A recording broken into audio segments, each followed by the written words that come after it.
Brooks' teammate, or do you want to go for the other one? We'll go Brooks' teammate, get the Panthers out of the way. There we go. Yeah, Jatavian Sanders, I think that's how you pronounce it. Yeah. Who probably would have been the number one tight end if it wasn't for Bowers, and I have liked him for a wee while. So he's looked pretty good too. Bit skinnier frame than the next one we're talking about, but he's a good catcher. So 6'4". Likes a hard draw. It's actually quite a lot. They're only weight-wise £5 difference. The same height. Well, maybe it's just build-wise. The other one looks a bit bulkier. Might be top heavy, the other one. Pay to that, isn't it? But anyway, well, nice. Like you said, I really like this one. I like anyone who's watching or comes and watches the show and sees these highlights, they'll like him a lot.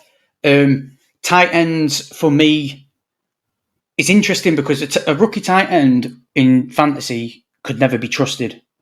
But the last couple of years, the mold's starting to be broken with these tight ends coming into the league where they're becoming immediate threats or immediate points in when it comes to fantasy. And before I talk about him, I just want to, especially with the OrkneyBowl, that's why we're talking about these guys in the context of, with your point system and the tight end premium, I feel like he could be an absolute steal later on.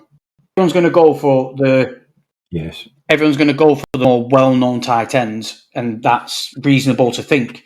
But if you look at, like we were speaking before we came on air, we were talking about the depth chart for the Panthers, and even though you've got Deion and Xavier Legette there, who could be three weapons, it all comes down to, for me, Bryce Young.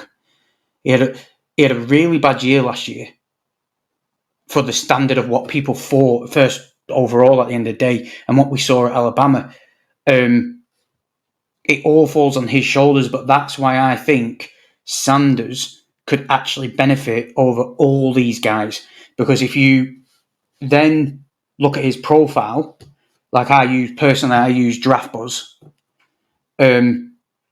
for things. If you look at how they ranked him when it comes to an offensive weapon, so they break it down like hands 92%, short receiving 90%, intermediate routes 96%, deep threat 92%, and then blocking 66%. This is what I think could be immediate points gatherer, solely because of that short and intermediate. That's something that I feel like Dave Canales, as almost like a QB whisperer, is going to get Bryce Young to do. And I feel like this is why they targeted him, because he's so good at short to intermediate that he's just going to be what you class as a safety blanket for Bryce Young. Get it out quick. No hanging around like he did last year, dilly-dallying, waiting, getting sacked and getting battered. Sorry about the dog. No, but that's the thing. Like Thielen last year was catching all the short passes. Obviously, now you've got a younger, probably fitter person catching them instead. Yes. Yeah, I think it's more. It's like if we look at it, like I said, as the OrkneyBowl, with that tight end premium for receptions, him just catching them short to intermediate, them dink and dunk, safety blanket, or the pocket's broken down, what we can rely on the Panthers doing, because I don't even know if they've even strengthened that whole line. He needs to get it out quicker, and Sanders is going to be, in my opinion, is going to be that guy. So look from that way, you've done it so, like the way you've set the league up so nice, because you've got the temptation to actually play more than one tight end and benefit from it. So you could play a Sanders with a more premium, let's say a McBride or Laporta. So they're your number one guy.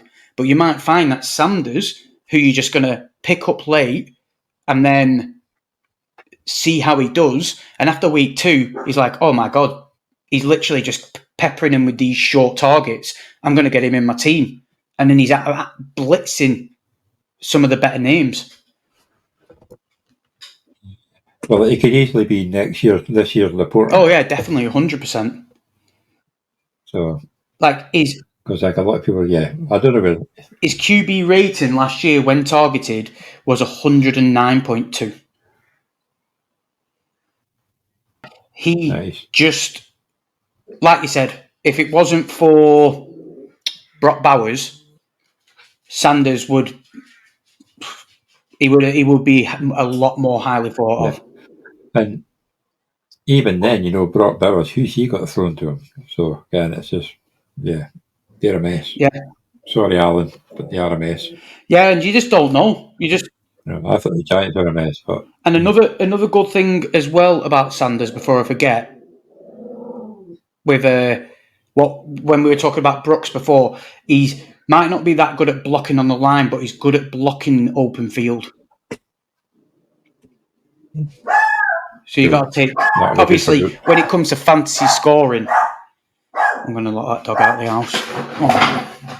Get out.